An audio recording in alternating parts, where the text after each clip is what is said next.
আসসালামু আলাইকুম। Eagle agro থেকে আপনাদের সাথে আছি আমি রনি। আমি এই মুহূর্তে আছি ইগল এগ্রোর কুষ্টিয়ার শাখাতে। আপনার সাথে একটা জিনিস শেয়ার করতে আসলাম। ইগল এগ্রো বর্তমানে কেমন কোয়ালিটির চারা কৃষকের মাঝে সরবরাহ করতেছে। এই যে দেখুন, এটা জাত হতেছে বাহুবলী। আমি একটু ভিতরে আপনাদের গিয়ে দেখাচ্ছি ইগল এগ্রো আসলে কেমন কোয়ালিটির চারা কৃষকের মাঝে সরবরাহ করতেছে। এই যে দেখুন, চারাগুলো পর্যাপ্ত পরিমাণ লং হয়েছে এবং কি পর্যাপ্ত পরিমাণ শক্ত। আমি আপনাদের দেখানোর একটু চেষ্টা করি। এই যে দেখুন, এই যে এটা চারাগুলো দেখুন কী পরিমাণ টাইট। একটা চারা আপনাদের তুলে দেখাই। এই যে দেখুন, এগুলো চারা কী পরিমাণ টাইট, একদম গোড়া থেকে মাথা পর্যন্ত চারাটা টাইট। এ চারা লাগালে কিন্তু একটা চারা মরবে না। এই যে দেখুন চারা।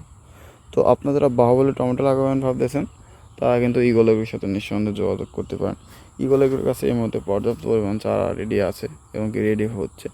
তো আপনারা যারা ইগল এগ্রো চ্যানেলটি এখনও সাবস্ক্রাইব করেননি, তারা ইগল এগ্রো চ্যানেলটি সাবস্ক্রাইব করে পাশে থাকা নোটিফিকেশন বেল আইকনটি বাজিয়ে দিন। তো দর্শক, ভালো থাকবেন, সুস্থ থাকবেন। দেখা হবে এবার নতুন কোনো ভিডিওতে। খোদা।